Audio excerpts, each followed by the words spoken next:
soy historiadora, pero desde mis primeros trabajos de investigación me aboqué a la historia del arte y a la historia cultural.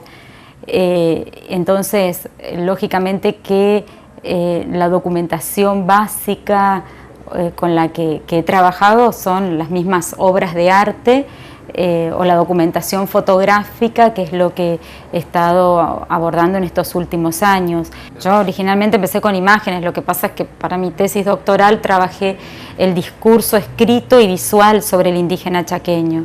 Es decir, las maneras en que se construyeron discursivamente desde lo textual y desde lo visual se perfiló un sujeto histórico.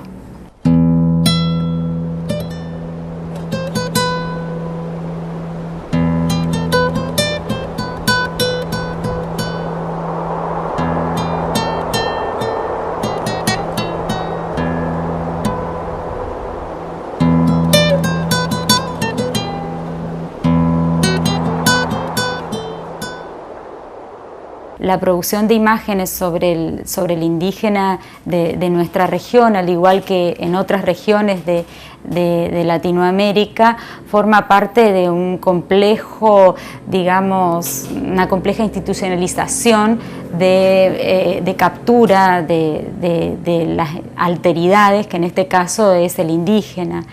Y en ese sentido la fotografía no debe ser entendida como una representación neutra y objetiva, como muchas veces se creía en el siglo XIX y gran parte del siglo XX, como mucha gente incluso hoy también lo percibe, sino que la fotografía es un sistema convencionalizado de representación que muchas veces nos dice más acerca de lo que el fotógrafo piensa y percibe de los sujetos representados y lo que los espectadores esperan de esa imagen que del mismo sujeto representado.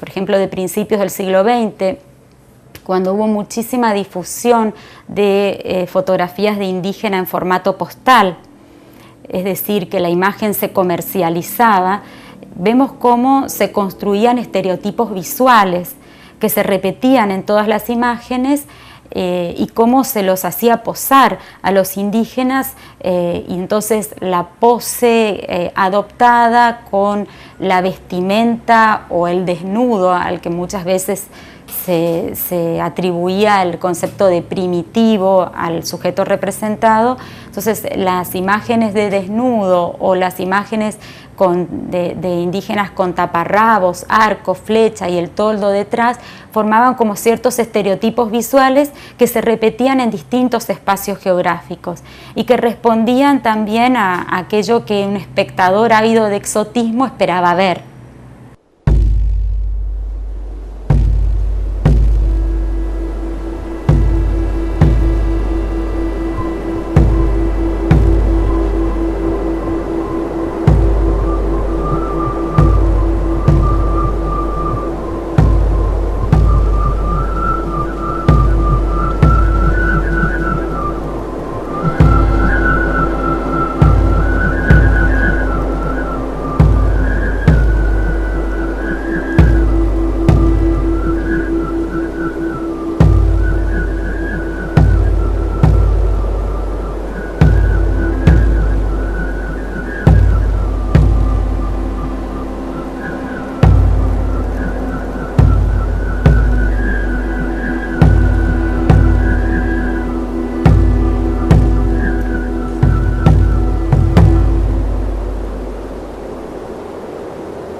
El corpus de imágenes que nosotros hemos podido recopilar en distintos archivos del país y del extranjero nos muestra de qué manera se fue capturando visualmente al indígena y cómo entonces la fotografía forma parte también de todo el sistema colonialista respecto del indígena, sino que cumplió también, junto con las armas, el rol de capturar al otro.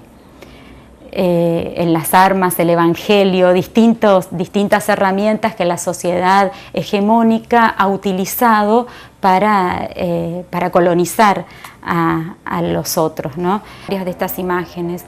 Entonces, por ejemplo, nos encontramos con imágenes producidas en el Chaco paraguayo en el siglo XIX y que circularon en distintos contextos iconográficos, álbumes, libros, postales, tapas de discos, etcétera, como indígenas araucanos, indígenas de tobas, pero tobas del Chaco argentino, e incluso como onas. Me estoy refiriendo a que la misma imagen fue descrita en su vida, a lo largo de su vida, y en distintos contextos iconográficos de manera diferente. Y esto es básico en la imagen que se construyó respecto de los otros indígenas, y que respondía a la sentencia visto un indio, visto todos. Es decir, no interesaba si fuera de un grupo étnico o de otro, sino que respondiera visualmente a las marcas de lo indígena.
Me estoy refiriendo al análisis vinculado a la producción de imágenes, ¿no? Y de determinado tipo de productores de imágenes, pero también esta cuestión de la colonización del otro a través de la imagen se puede ver en la circulación, es decir, en la vida de esa imagen, porque bueno, mis trabajos también analizan el contexto de circulación a lo largo del tiempo de varias de estas imágenes.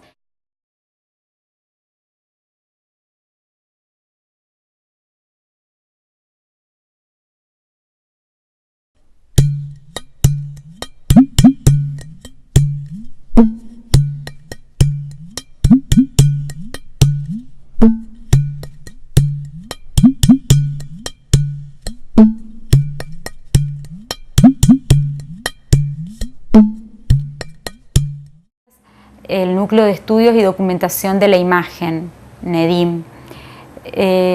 Dentro de este núcleo no solamente se realizan investigaciones vinculadas a la imagen desde distintas perspectivas, y tenemos investigadores y becarios que vienen de diferentes disciplinas, ¿no? Como la literatura, la comunicación social, arquitectos, historiadores, etcétera, sino que también hemos comenzado desde ese momento a conformar un archivo fotográfico sobre fotografía regional.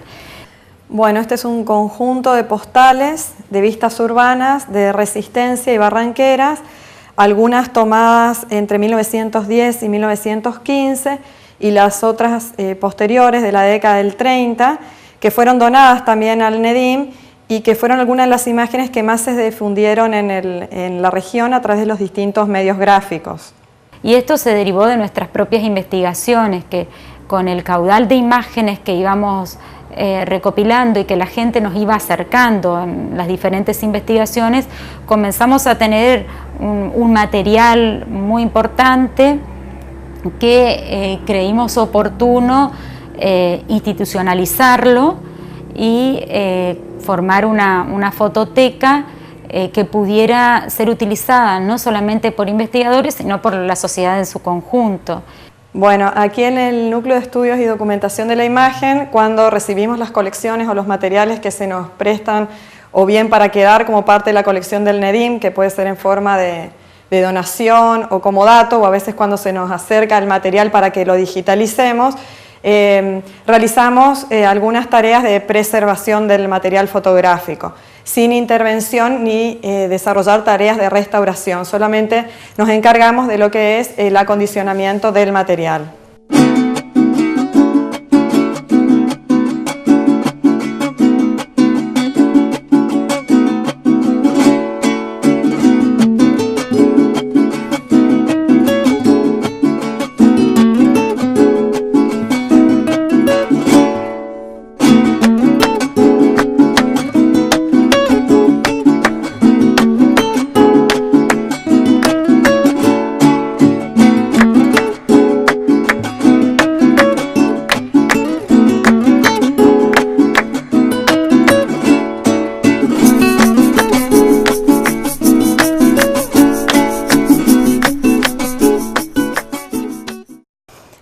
Por un lado, a veces se reciben negativos, entonces una de las acciones que se realizan es, si hay posibilidades de positivarlos, como así también la digitalización de los negativos.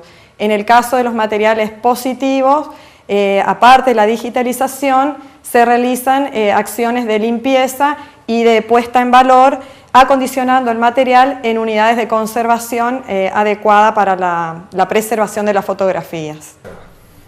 Lo que estamos viendo ahora son unas placas de vidrio, unos negativos de vidrio de principio de siglo. Son una de las primeras imágenes que fueron tomadas por quien se considera uno de los primeros fotógrafos en el Chaco, Juan Bautista Simoni. Sobre una de las actividades que mayor cuidado tenemos, en realidad son aquellas que se refieren justamente a lo que es la preservación de los negativos en cualquiera de sus soportes, ya que, como sabemos, en realidad los negativos constituyen los originales fotográficos y a partir de los cuales podríamos realizar la cantidad de copias que quisiéramos y en los distintos tipos de soporte. Si bien no es el trabajo propio del investigador, es responsabilidad del investigador contribuir también a la conservación de ese material y no solamente utilizarlo en un momento sabiendo que ese material está en un proceso irreversible de deterioro si sigue en las condiciones en las que está.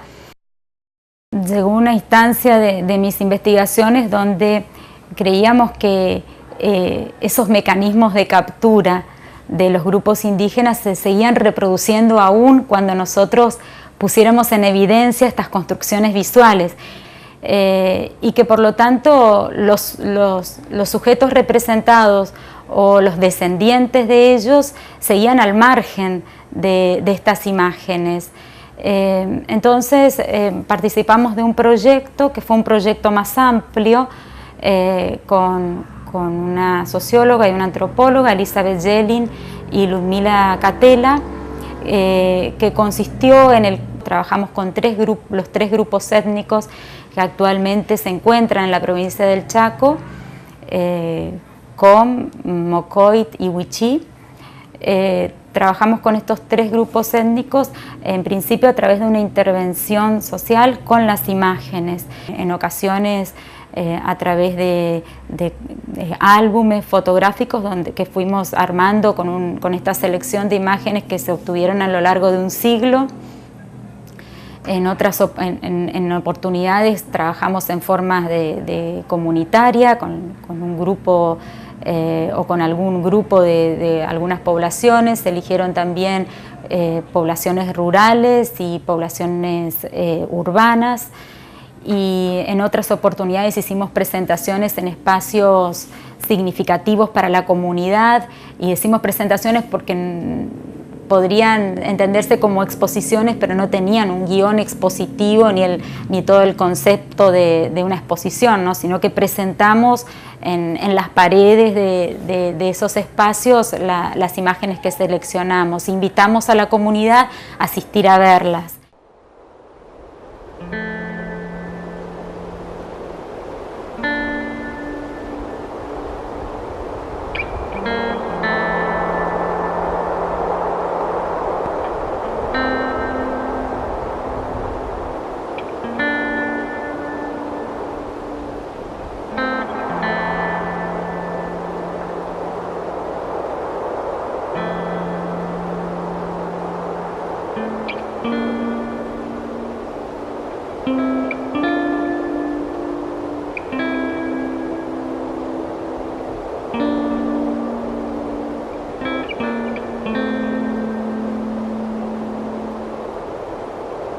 Por un lado, para ver cuál era la respuesta de estas comunidades, que no sabíamos en principio si podía ser de identificación o de distanciamiento, de ajenidad.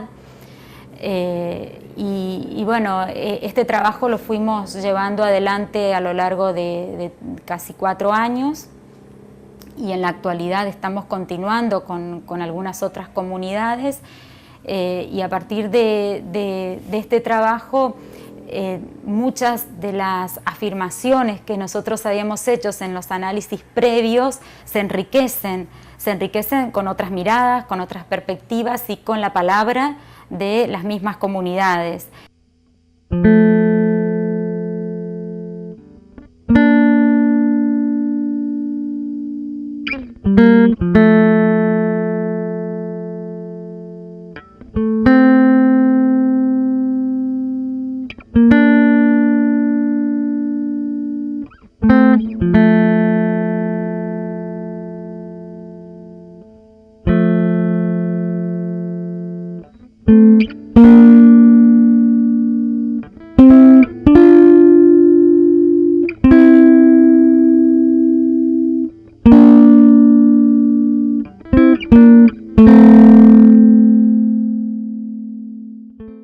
Hubo muchas situaciones que fueron significativas, muchas de ellas que tienen que ver con lo emocional de la recepción por parte de algunos sujetos. No podemos decir que de toda la comunidad, porque hubo diferentes respuestas, no fueron todas homogéneas. Hubo muy pocos casos en los que se produjo un distanciamiento inicial y decidieron no ver directamente las imágenes. Por lo general, se acercaron a verlas y nos interrogaban acerca de dónde las habíamos obtenido, dónde estaban. El tema del lugar donde se encuentran las imágenes fue repetitivo en todos los espacios, y el comentario de parte de las comunidades que consideraban que esas imágenes debían estar en su propio espacio vital. Buenos días a la audiencia, buenos días comunidad. Gracias a UNICEF y a la gente que vienen a exponer fotografía de la comunidad, del cual han escuchado recién. Nosotros como comunidad seguramente que vamos, y más a los ancianos, ¿no? Si se van a acercar y ver esas fotografías históricas, seguramente que le van a traer la reflexión y el recuerdo de algunas fotos, si es de la comunidad, o bueno, seguramente que ellos mismos van a tener la reflexión de ver la foto.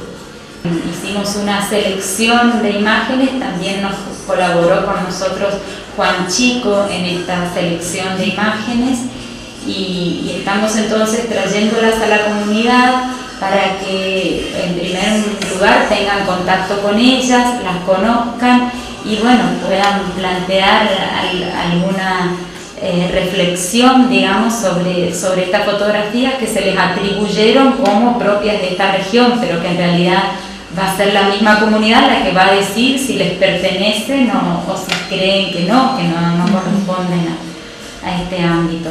Lo que nosotros teníamos previsto inaugurar ayer, pero la gran lluvia que hubo nos impidió ingresar a Colonia Aborigen, entonces lo estamos haciendo hoy y también tenemos previsto realizar una actividad en la escuela que se encuentra en Napalpí.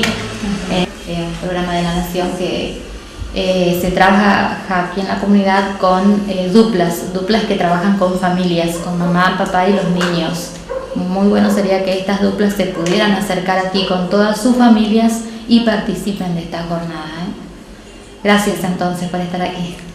Muchas gracias a ustedes y queda entonces abierta la invitación a toda la comunidad. Bien, buenos días.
Bien, esta actividad se enmarca dentro de dos proyectos de investigación dirigidos por Mariana Giordano. Yo formo parte del equipo de trabajo de ella, ambos financiados por CONICET y por la Universidad Nacional del Nordeste.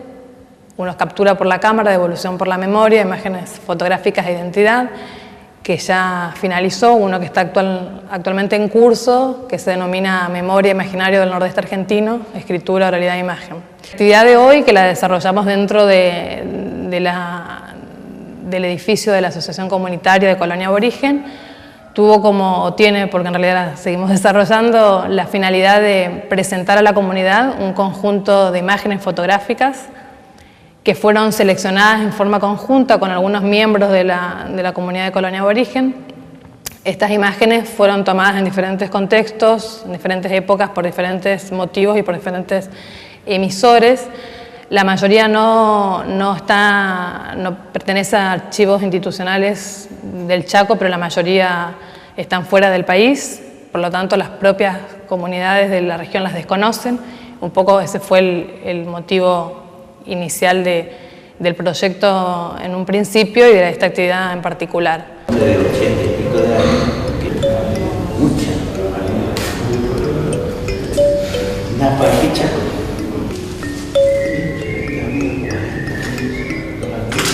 Pero qué raro que el tejo, la mayoría que tienen de esto. Preguntarle a Santiago si sabían hacer tejido.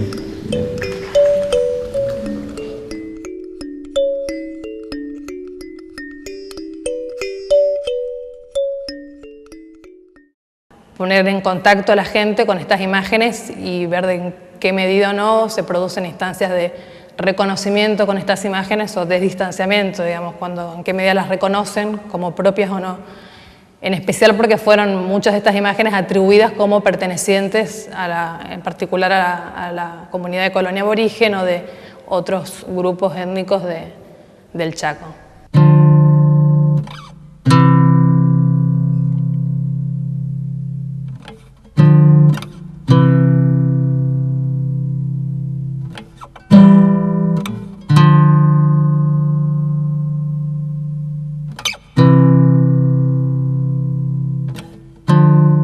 Bueno, entonces, vos, ¿lo reconociste a tu abuelo? Sí, lo conocíamos al abuelo.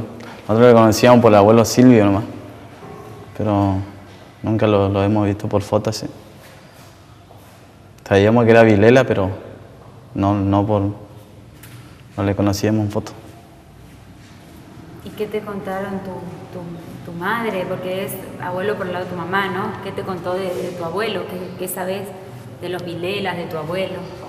Y bueno, el tema de ellos no sé, por ahí mamá no quiere hablar mucho también de ellos, no sé por qué.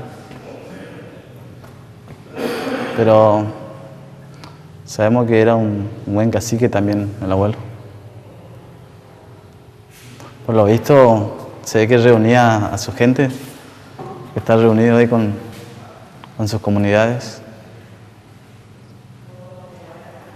Ellos vinieron, dice, de allá, parte de Resistencia, por ahí, esa parte, han venido por este lado. Un señor que andaba recién viejito, que andaba mirando, me mostró, porque yo no lo conocí. Me mostró y me dice, acá están tu abuelo Silvio. Y yo andaba mirando y no lo había conocido. ¿Vos alcanzaste a conocerlo a él? No le conocí. La idea es ponerlos en contacto y justamente que conozcan estas imágenes que por lo general no las conocen ni sus propios familiares que ya son más grandes. Lo que nos parece interesante o por lo menos una posibles instancias para indagar y explorar es justamente esta posibilidad de que las conozcan o no y de ver en qué medida la foto puede o no actuar como disparador de memorias. Esto que decías, en qué medida puede hacerlos recordar o puede llevarlos al pasado.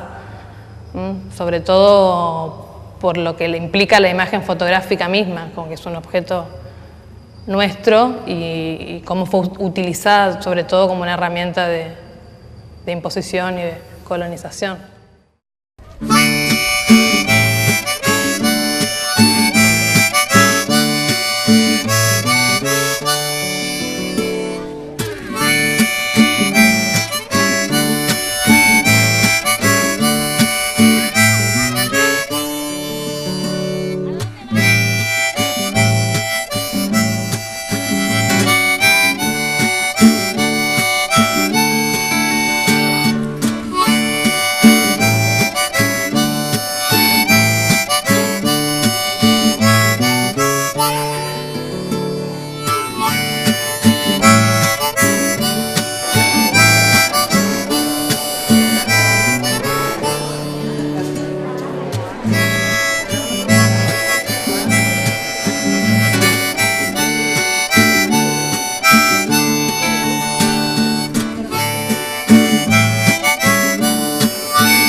Son de acá, de esta zona de Napalpí, son fotos antiguas, algunas son del año 24, del año en que se produjo la matanza de Napalpí, otras son del año 1936 y hay otras de 1964.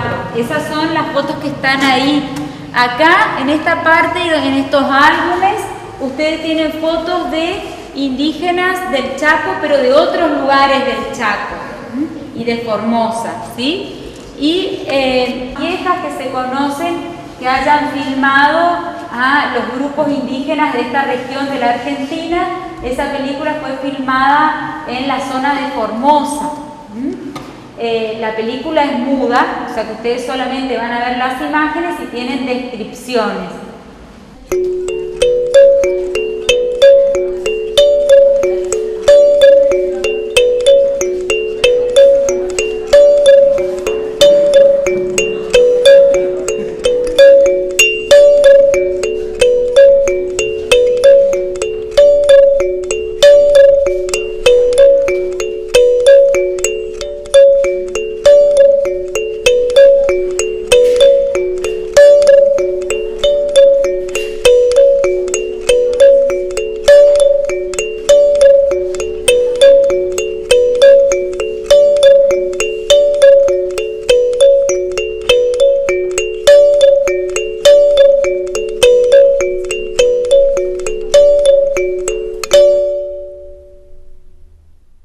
Claro, porque nosotros si en la familia no contamos con esos recuerdos. Sí tenemos recuerdos de los 20 años adelante, 30, pero con esa foto que he visto y que me toca hasta ahora, creo que soy yo, sí, no tenemos nosotros en nuestra casa esos recuerdos. Por eso lo que le decía que nos refresca la memoria es esa edad de niño, venirnos a descubrirnos a los 40, 50 años, que para nosotros es muy importante. Y sí, ahí no encuentro palabras porque emoción,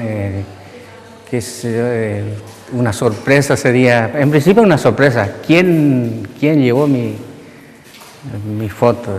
¿Y dónde fue a parar? Esa fue la pregunta que me hice para mí mismo ese día. Y bueno, hoy tengo de vuelta ese recuerdo y estoy muy agradecido.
Ojalá tenga el destino que le esperaba en ese día, ¿no? Que el hombre se iba sacando fotos y en ese mismo día, a la tarde seguramente, ya se produjo la masacre ahí. Que hicieron un juramento, ¿sí? Juramento de los hombres. Con pipeta con ganan na inapi, korok shipin, con pipeta.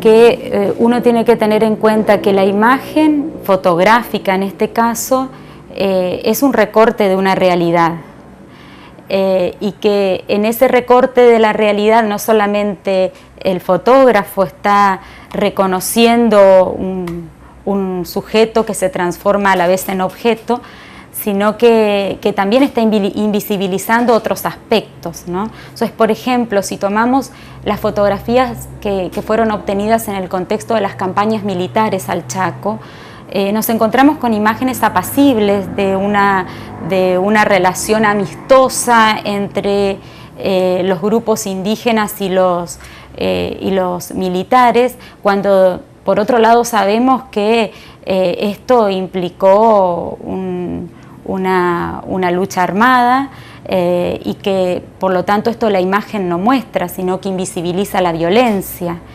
Entonces, desde este punto de vista es que nosotros decimos el recorte que se ha hecho es un recorte intencionado, donde la imagen ha sido utilizada casi de modo propagandístico, digamos, para poder mostrar a la sociedad argentina que el Estado llegó a una relación pacífica con los indígenas.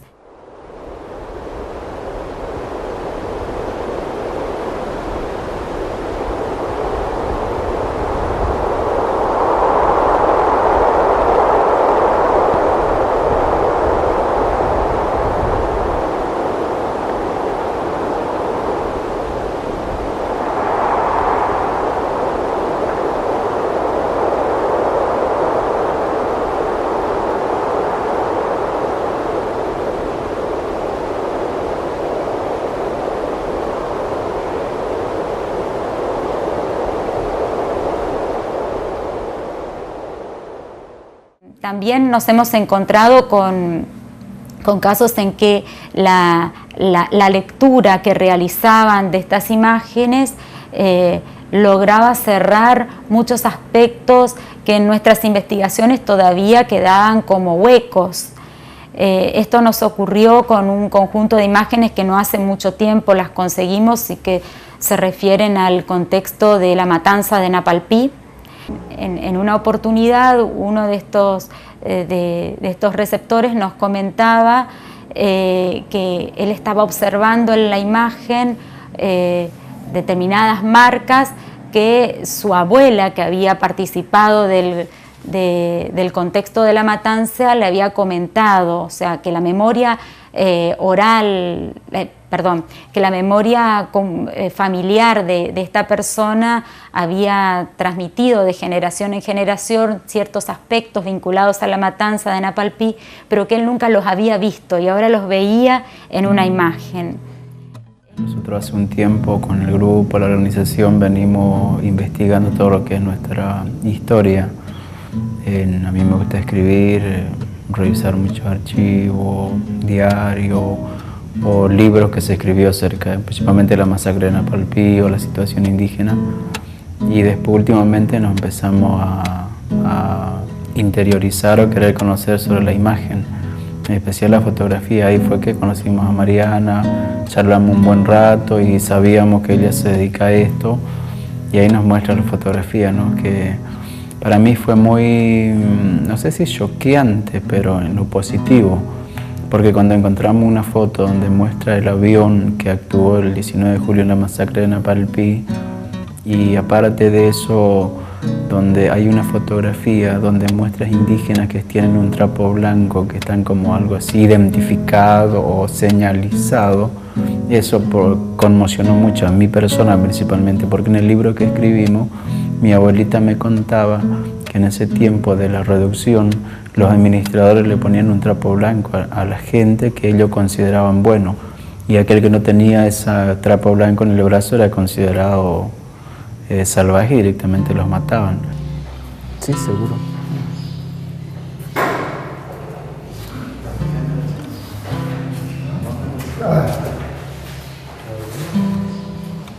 ¿Cómo vivir aquí?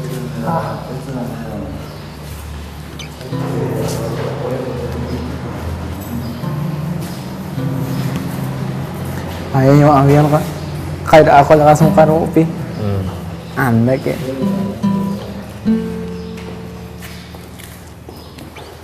Lo que fue, porque esto es lo que más me impactó recién. Entonces, que el malandro, más malandro de todo. Como la pinta, sí. Por la pinta que tiene. Todo esto fue, o sea, en el mismo día donde antes, no sé si antes o después de la masacre, pero en el mismo día donde Se ve que cuando mataron toda la gente. Cuando mataron seguro, después de ahí estaban sacando todas las fotos. Encima el que estaba sacando fotos era un alemán. Todo, mira, está escrito en alemán y esto significaba, habían todas esas cosas. Y ese hombre no pudo sacar fotos, digamos, a donde fue la masacre. Sí. Cuando lo estaban matando a todos nuestro ancestro.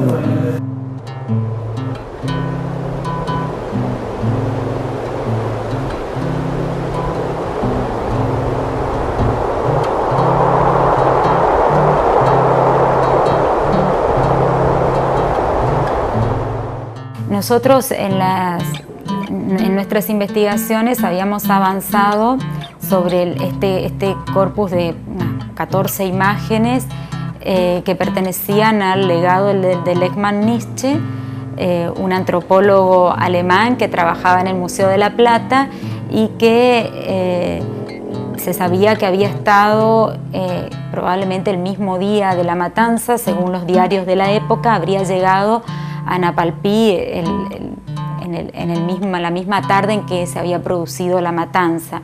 Y los diarios de la época decían que Lechmann no había llegado al lugar mismo de la matanza, sino que había estado en la administración de esta reducción indígena de Napalpí. y que se le había prohibido sacar fotos. El hecho es que cuando nosotros nos encontramos con estas imágenes, que de ningún modo aluden a la matanza ni a la violencia en absoluto, sino que nos muestran a indígenas de manera muy apacible, posando frente a la cámara en retratos grupales o retratos individuales.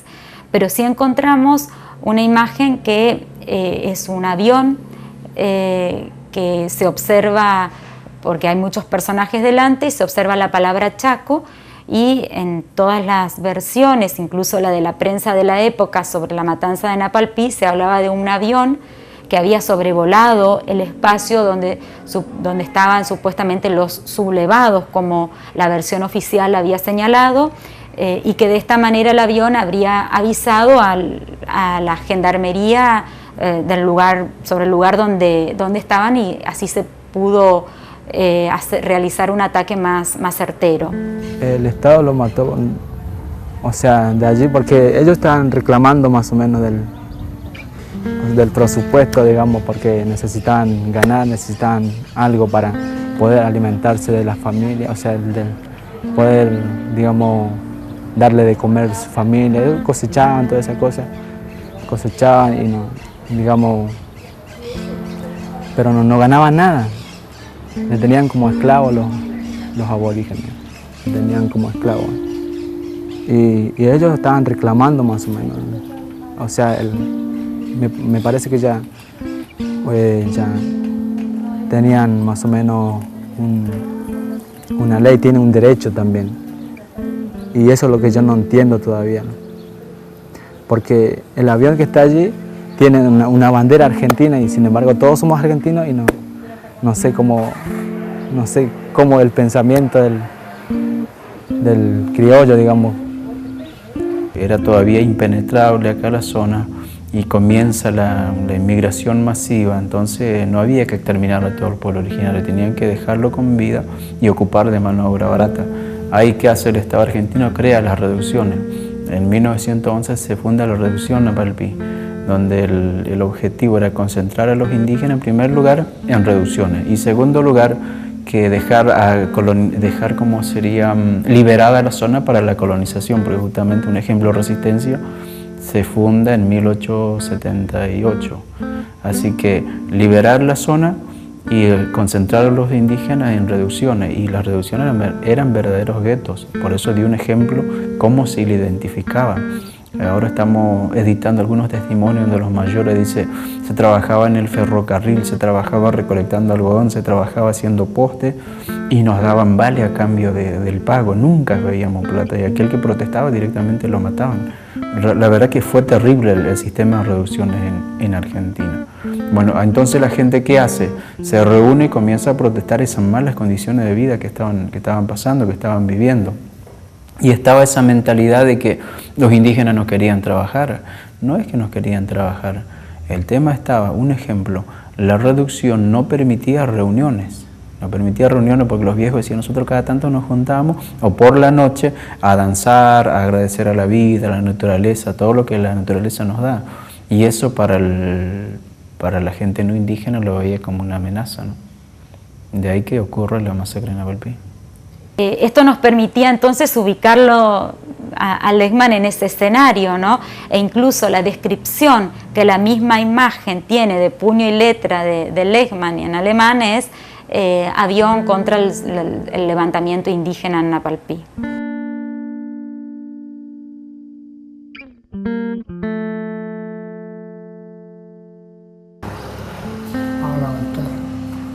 El que me impactó más recién, el avión ese que está. Sí.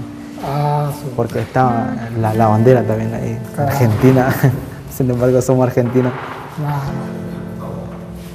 Interior del Chaco, 1964. Colección Mateo Goretti.